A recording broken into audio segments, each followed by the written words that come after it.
নমস্কার বন্ধুরা, নেশনস প্রাইডে আপনাদের স্বাগত জানাই। আমি শুভঙ্কর এবং আজ আরেকটি বিষয়, সেই বিষয় নিয়ে আলোচনা করব। অবশ্যই শিক্ষার বিষয়, উচ্চশিক্ষার বিষয়, কলকাতা বিশ্ববিদ্যালয় নিয়ে কথা বলবো।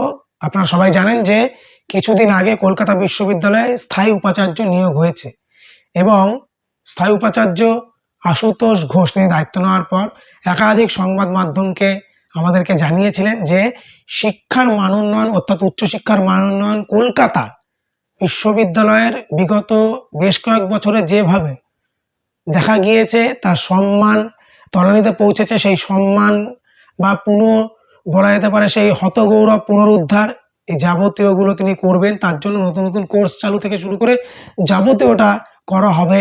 শিক্ষক ছাত্রের মধ্যে সুসম্পর্ক, তিনি অভিভাবক হিসাবে কাজ করতে চান বলেও জানিয়েছিলেন।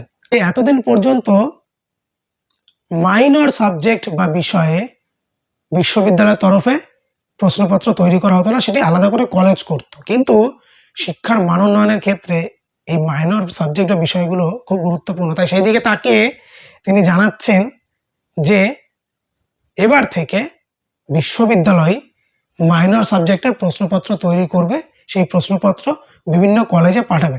অর্থাৎ একটি কেন্দ্রীকৃত বা বলা যেতে পারে সেন্ট্রালাইজড প্রসেস তিনি চাইছেন, যে প্রসেস বা পদ্ধতির মধ্যে দিয়ে এই পরীক্ষাগুলোতে বা এই পরীক্ষাগুলোকে একেবারে বলা যেতে পারে যে কলুষ মুক্ত করা এবং স্বচ্ছ করাই তার লক্ষ্য। তিনি কিন্তু এই বার্তা দিয়েছেন। ফলত আমাদেরও নজর থাকবে সেদিকে এবং পরবর্তীতে কলকাতা বিশ্ববিদ্যালয় আর কি কি গুরুত্বপূর্ণ ডেভেলপমেন্ট বা এই ধরনের বিভিন্ন ধরনের সিদ্ধান্ত গ্রহণ করা হয় সেই দিকে আমাদের নজর অবশ্যই থাকবে। আপাতত এই পর্যন্ত ঝটপট এই খবর দিয়ে রাখলাম, পরবর্তীতে আবার আপনাদের সঙ্গে দেখা হবে। ততক্ষণ পর্যন্ত দেখতে থাকুন নেশনস প্রাইড আমার ইউটিউব চ্যানেল এবং অবশ্যই যদি সাবস্ক্রাইব না করে থাকেন তাহলে অবশ্যই সাবস্ক্রাইব করুন।